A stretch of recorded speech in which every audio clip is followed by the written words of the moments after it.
one more area here. Next door to you was Martin Indyke and Elliot Abrams speaking about whether the peace process between Israel and the Palestinians could be resurrected or not.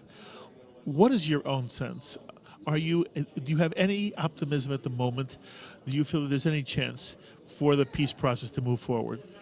Well, not now, because the peace process depends on having a willing partner among the Palestinians that is realistic about what they can achieve, and that is prepared in some sincere way to have some kind of peace with Israel. And the trends have been in the opposite direction in the last several years.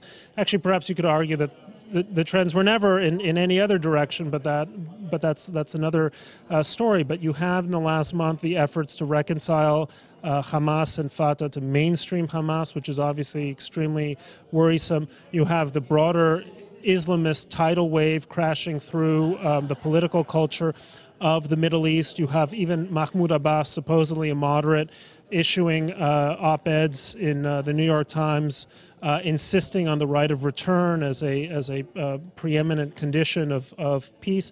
So none of that augurs particularly well. And all of that is in the face of continued Israeli offers to come without preconditions to the negotiating table. I wish Israel would get a little more credit that this Likud-led government says it's prepared to accept a Palestinian state, whereas a ostensibly moderate, middle-of-the-road Palestinian government is running away from Israeli offers and concessions.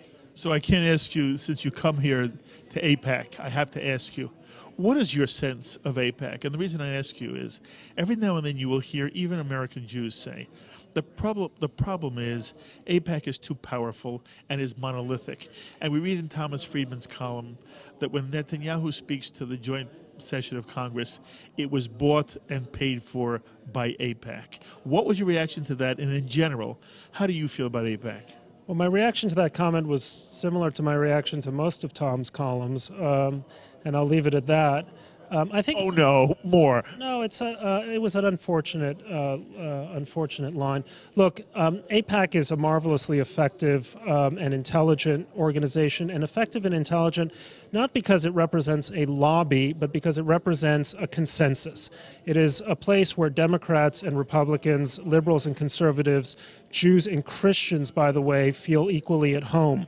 And I think that's immensely important, because supporting Israel should not be a partisan issue. It should be something that unites Americans in the way that apple pie and Elvis unites Americans, something that's really beyond politics, because it's a reflection of values. And I think AIPAC has been very effective in making sure that it maintain the support of both sides. That being said, I think it's also important to note that it isn't some pro-Israel lobby or Jewish lobby that is keeping the American relationship with Israel afloat.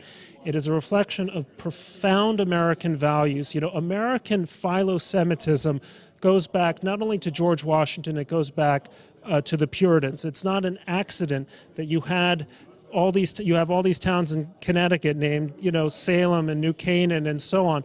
This was a country that had an eye on the Old Testament from the very beginning.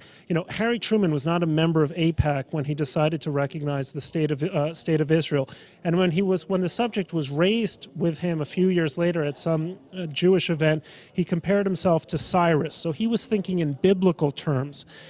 It is that sense of American values, and that America's liberalism, America's religious traditions, our political traditions, all of them, we see echoes and reflections of them across the sea in Israel.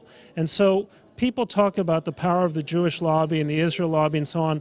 I think it's vastly exaggerated. Americans would be pro-Israel and have been pro-Israel irrespective of any lobbies.